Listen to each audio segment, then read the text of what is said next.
In the final, uncertain years of the Second World War, as the skies above Europe burned and the ground trembled with the fall of empires, a group of German engineers worked in near silence, hidden not in the depths of a bunker, but in the quiet corners of a factory near Gotha. The Allies bombed everything that moved. The Reich was fracturing, starving, dying. And yet inside that factory, the air was charged with something different, not despair, but vision. A vision of an aircraft so advanced, so alien in form, that it seemed to belong to another century. A wing without a tail, without a fuselage, just a sleek, predatory shape gliding through the air like a blade of steel. It was called the Horten Ho 229. The Horten brothers, Walter and Reimar, were dreamers, aviators first, engineers second, and visionaries above all. Born into a Germany intoxicated by the miracle of flight, they grew up in an age when the sky itself felt new. By the time war came, they were no longer boys playing with gliders. They were men armed with ideas that defied the orthodoxy of aeronautics. Reimar believed in one simple principle: the perfect aircraft should be all wing. To him, everything else, fuselage, tail, drag, was noise. The wing was purity. It was the future. In 1943, the Luftwaffe was desperate. The Allies controlled the skies, and German cities were being erased one after another. Hitler demanded a miracle, something that could strike London, evade radar, and turn the tide. The request was simple: a fighter that could carry bombs faster than any interceptor could stop it. The Horten brothers offered a promise: a flying wing powered by jet engines, capable of outrunning anything the Allies could send.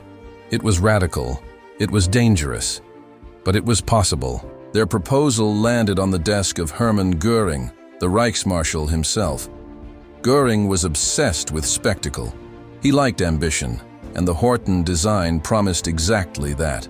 He signed it off under the 3Q1000 requirement: 1,000 kilograms of bombs, 1,000 kilometers of range at 1,000 kilometers per hour. No one had ever built anything like it. The brothers began their work in secrecy, stripping the concept of unnecessary weight. No tail, no rudder. Just the curvature of the wing, swept, organic, almost biological. The aircraft looked less like a machine and more like something alive, a manta ray sculpted from steel and plywood. Yes, plywood. For all its futuristic shape, the Horten's body was made of wood, bonded with charcoal dust and resin. It was a desperate choice in a desperate time. Germany was running out of metal. But this crude innovation created something extraordinary: radar absorption. The wood composite skin scattered radio waves, making the aircraft difficult to detect. The Horten brothers didn't fully understand it then, but they had built by accident or genius the world's first stealth aircraft. Reimar would later recall the first time he saw the prototype take shape. It was beautiful, too beautiful for war. Outside, the world was collapsing. Inside, they built the future. By early 1944, the first glider prototypes, Ho 9V1, were ready. They tested them in secret, towing them behind old bombers. Witnesses described the sight as unnatural, like watching a bird without a body. It glided smoothly, silently, the air hugging its shape perfectly. But there was a fragility too, a sense that one wrong gust could tear it apart. Then came the jet version, the Ho 229 V2. Twin Jumo 004 engines mounted near the center of the wing, intakes like dark eyes staring forward. It was fast, terrifyingly fast. On its first powered flight in early 1945, the prototype roared off the runway at Oranienburg, slicing the winter air in half. It reached speeds near 800 kilometers per hour, almost as fast as the legendary Me-262 jet fighter, but with far better aerodynamics. But the sky is unforgiving. During one of its test flights, the starboard engine caught fire. The pilot, Erwin Ziller, tried to return, but the aircraft began to shudder violently. Witnesses saw it roll, spin, and then silence. The flying wing struck the frozen ground and exploded into fragments. Ziller was killed instantly. For a moment, the dream died with him. But in war, even a broken dream can be weaponized. Goering refused to abandon it. He ordered a new version built, V3, the first full combat prototype. It was to be armed with cannons, bombs, and possibly even jet-assisted takeoff gear. But by then, Germany was finished. The Allies were closing in. The Horten workshop was moved, piece by piece, deeper into the collapsing Reich. Engineers worked through the night, under candlelight, while distant artillery thundered like a dying god. And yet, amid the chaos, the wing continued to take shape. Imagine it, spring 1945. The sky over Thuringia streaked with contrails of American bombers, the earth shaking under Soviet tanks, and inside a dim hangar, a handful of men sanding the curve of a wooden wing that looked like something from the future. They worked not for victory. There was no victory left, but for legacy. When the Americans finally arrived, the factory was nearly abandoned. Soldiers from the U.S. Army's 9th Armored Division entered cautiously, their boots echoing against the concrete. What they found there stunned them. Sleek, unfinished wings resting on sawhorses, tools scattered, blueprints half-burned. One officer reportedly whispered, "What the hell is this thing?" They didn't know it yet, but they were staring at the ghost of the 20th century's most mysterious aircraft, the ancestor of stealth, decades before the B-2 Spirit ever took flight. The pieces of the Ho 229 were packed up and shipped to America under Operation Seahorse, part of the massive effort to seize German technology before the Soviets could claim it. The aircraft's body, engines, and wings were studied by engineers who would later help shape the U.S. Air Force's experimental designs. The Horten brothers were questioned, but never celebrated. Germany was in ruins, and their creation was too strange to be understood in the chaos that followed. Reich fled to Argentina, still dreaming of flying wings. Walter remained in Germany, haunted by what could have been. History would bury their names under the weight of the war's atrocities, but their design survived. In the shadows, in the archives, in the minds of those who saw what it could become. Years later, American engineers at Northrop would test similar designs. Decades after that, the world would see the sleek black silhouette of the B-2 Spirit gliding silently across the night sky. The resemblance was unmistakable. A ghost had finally taken flight, but back in 1945, none of that existed yet. Only a few shattered wings in a German barn, and a dream too advanced for its time. And in that quiet, the legend of the flying wing began. Not as a triumph, but as a whisper of what humanity could build when desperation meets imagination. The world was ending, and yet they reached for the sky. When the war ended, the world tried to forget. But technology, like truth, refuses to stay buried. In the first cold months after Germany's surrender, the Allied occupation forces began sorting through the wreckage of the Reich. Amid the ruins of its industries lay thousands of blueprints, prototypes, and half-finished machines that hinted at a terrifying future, a world that could have been. Among them, wrapped in oil-stained canvas, was a collection of curved wooden panels and broken jet nacelles. To the untrained eye, it looked like debris. But to the engineers who examined it, the parts were unsettling. They had never seen an aircraft shaped like this. At a captured facility near Gotha, U.S. intelligence officers worked alongside scientists from the newly formed Air Technical Intelligence Division. The label attached to the wreckage read simply, Horten Ho V3. The Americans, not yet sure how to pronounce Horten, called it the German flying wing. They took it apart with surgical care. Each joint, each rib of the structure was documented. The wood was thin, uncomfortably thin for combat, but reinforced in ways that suggested deliberate weight distribution. There were no rivets where rivets should be, no obvious control surfaces. It was as though someone had built an aircraft from a philosophy, not a manual. Weeks later, the remains were shipped across the Atlantic under the tight secrecy of Operation Seahorse, along with a handful of captured German engineers. The convoy's destination was Wright Field, Ohio, the heart of America's new post-war aeronautical intelligence network. There, in a long, drafty hangar, the ghost of the Horten wing was laid out like the body of an extinct creature, being studied by its distant descendants. Men in khaki uniforms circled it, notebooks in hand, murmuring theories. Was it meant to carry bombs? Was it designed for reconnaissance or something more? What struck them most was its stealth. When radar pulses were aimed at the curved wooden skin, the signals weakened, just slightly but enough to raise eyebrows. American engineers noted this peculiar effect in their reports, calling it an incidental reduction of radar signature. Incidental. They didn't yet grasp what they had found. Meanwhile, in another part of the world, the Horten brothers themselves were living two very different fates. Walter, the elder, stayed in Germany, stripped of his military role and trying to rebuild a life from ashes. Reich, the visionary, fled south, across the Atlantic, to Argentina, where Perón's government offered refuge to displaced European scientists. There, under the glaring sun of Córdoba, he tried to revive his obsession. Locals remember him as a quiet man, always sketching on scraps of paper. He talked about flight the way poets talk about love. His new dream was to create a civilian flying wing, an aircraft that would carry people, not bombs. But the world had moved on. The jet age had begun, and the world wanted speed, not philosophy. Still, Reich worked. His designs were tested by the Argentine Air Force, though most never flew. Some say the government used him as a token, a trophy scientist. Others claim he was building something far ahead of its time again.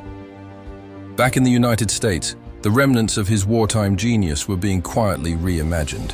By the early 1950s, Northrop Aircraft Corporation began developing its own line of flying wings, the YB-35 and YB-49. They were massive, futuristic bombers that bore an unmistakable resemblance to the Horten Ho 229.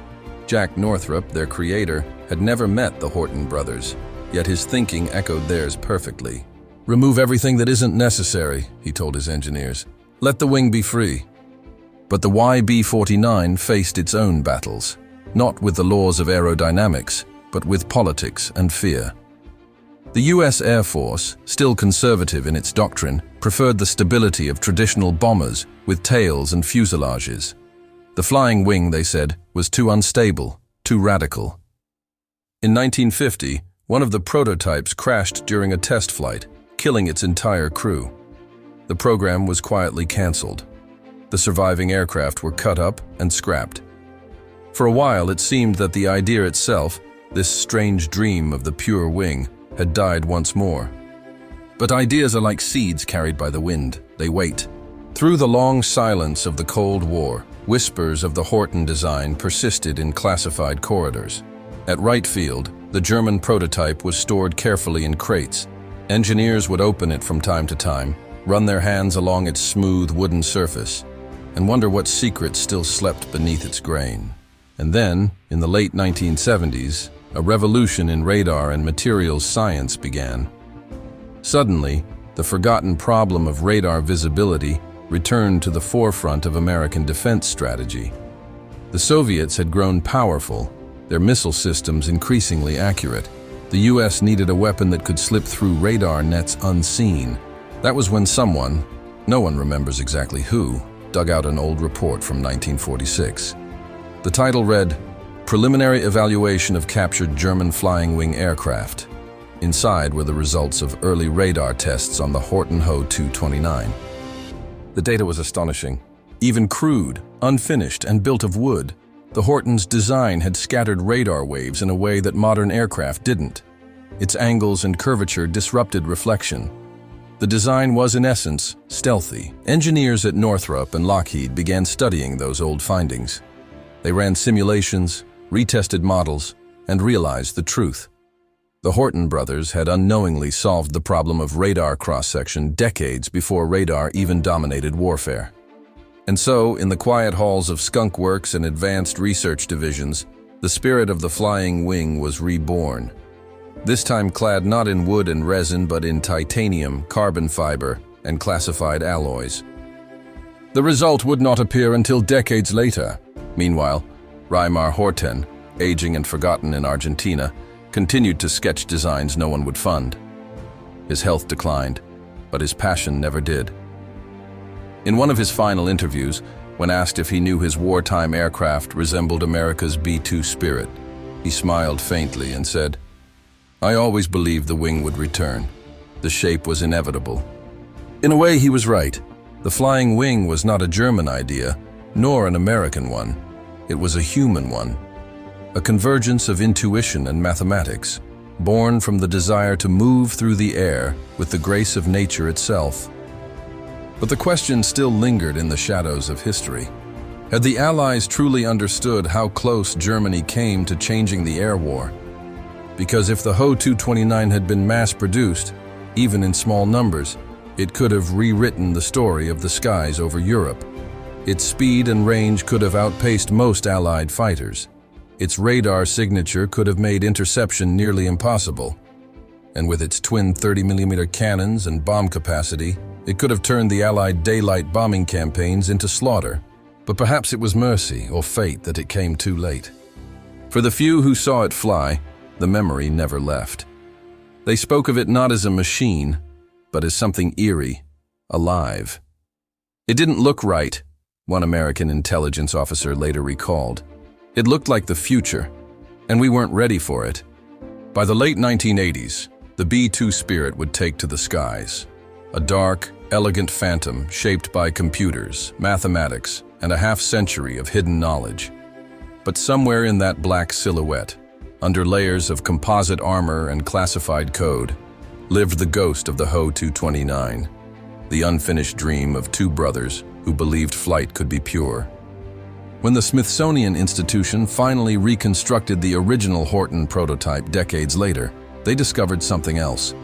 Even under modern radar tests, the wooden skin performed almost exactly as wartime engineers had observed.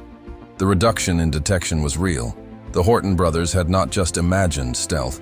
They had built it unknowingly in a world not yet ready to comprehend it. And so, the legend of the flying wing became something more than history. It became a bridge, a story of imagination transcending nations, time, and war. A reminder that even amid destruction, the human mind will always reach for creation. Engineers at Northrop and Lockheed began studying those old findings. They ran simulations, retested models, and realized the truth. The Horten brothers had unknowingly solved the problem of radar cross-section decades before radar even dominated warfare. And so, in the quiet halls of skunk works and advanced research divisions, the spirit of the flying wing was reborn. This time clad not in wood and resin, but in titanium, carbon fiber, and classified alloys. The result would not appear until decades later. Meanwhile, Reimar Horten, aging and forgotten in Argentina, continued to sketch designs no one would fund. His health declined, but his passion never did. In one of his final interviews, when asked if he knew his wartime aircraft resembled America's B-2 Spirit, he smiled faintly and said, "I always believed the wing would return. The shape was inevitable." In a way, he was right. The flying wing was not a German idea, nor an American one. It was a human one. A convergence of intuition and mathematics, born from the desire to move through the air with the grace of nature itself. But the question still lingered in the shadows of history. Had the Allies truly understood how close Germany came to changing the air war? Because if the Ho 229 had been mass-produced, even in small numbers, it could have rewritten the story of the skies over Europe. Its speed and range could have outpaced most Allied fighters. Its radar signature could have made interception nearly impossible. And with its twin 30mm cannons and bomb capacity, it could have turned the Allied daylight bombing campaigns into slaughter. But perhaps it was mercy or fate that it came too late. For the few who saw it fly, the memory never left. They spoke of it not as a machine, but as something eerie, alive. It didn't look right, one American intelligence officer later recalled. It looked like the future, and we weren't ready for it. By the late 1980s, the B-2 Spirit would take to the skies. A dark, elegant phantom shaped by computers, mathematics, and a half-century of hidden knowledge. But somewhere in that black silhouette, under layers of composite armor and classified code, lived the ghost of the Ho 229, the unfinished dream of two brothers who believed flight could be pure. When the world finally turned its gaze back to the Horten wing, more than half a century had passed. The war was long over, its ruins rebuilt, its wounds softened by time. But inside a vast hangar at the Smithsonian's Udvar-Hazy Center in Virginia, the last surviving Ho 229 V3 sat like a relic from another dimension. Its wooden bones cracked but unbowed, its strange manta-like shape still whispering secrets to those who dared to look closely enough. The restoration began in silence. Engineers, historians, and curators from the Smithsonian and Northrop Grumman stood around the relic, tracing their fingers along its scorched panels. It smelled faintly of resin and dust, like an artifact dug from the intersection of genius and ruin. One of the engineers later said, "It felt like touching a ghost that had never quite left the battlefield." Piece by piece, the aircraft was scanned and modeled in 3D. The curvature of its wings, the angle of its engine intakes, the way its panels subtly blended into one another. It all told a story that modern eyes could finally understand. The Hortens, it turned out, had achieved near-perfect aerodynamic balance using nothing more than instinct, slide rules, and a fearless disregard for convention. When the radar tests were repeated using modern technology, the results stunned even the skeptics.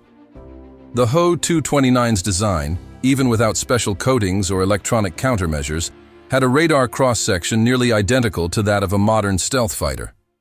Its shape alone made it invisible to most WW2-era detection systems. In other words, it could have flown undetected into the heart of London. But the war ended before that nightmare could unfold. Standing before the reconstructed airframe today, one is struck by the paradox of it all. The aircraft's beauty and its purpose, its elegance, and its menace. The wing is wide and smooth, like the surface of a calm sea, yet every curve hides the intent of destruction. It embodies that eternal contradiction of human invention, our boundless creativity shackled to the machinery of war. Reimar Horten would not live to see the restoration. He died in 1994 in Argentina, his work largely forgotten by the world that had moved on without him. Walter passed away years earlier, his life quieter but no less haunted. The brothers never reconciled what their creation meant. They had built it for Germany, but they had dreamed it for humanity. In later interviews, Reimar spoke little of politics and almost nothing of regret. Instead, he spoke of the wing as if it were alive. "It was meant to be free," he said once, "to move through the air the way a bird does, without resistance, without compromise." He had seen beauty in an idea that history would forever link to terror. Perhaps that is why their story endures. When the Northrop B-2 Spirit finally took flight in 1989, its midnight silhouette gliding silently above the Nevada desert, those who knew aviation history couldn't help but feel the echo. The resemblance was uncanny. The smooth, seamless wing, the absence of a tail, the way it seemed to slice through the air as if it were part of the night itself. The connection was never officially acknowledged. But engineers whispered it, historians wrote it, and the Horten brothers' fingerprints became visible on the surface of the 20th century's most secret aircraft. What had begun as a desperate wartime experiment in a collapsing empire had become the blueprint for an age of invisible power. The flying wing, born in the ashes of defeat, had risen again. This time not as a symbol of tyranny, but as a testament to what vision can endure. Even so, questions remain. Had the Hortens built their creation too soon, or had the world understood it too late? What might have happened if that aircraft had flown 1 month earlier, one raid sooner, one mission farther? Could it have changed history? Could it have extended the war, or altered its ending entirely? No one can say for certain. What we do know is this: technology and morality often move at different speeds. The same brilliance that invents flight can invent the bomb. The same minds that dream of peace can design the perfect weapon.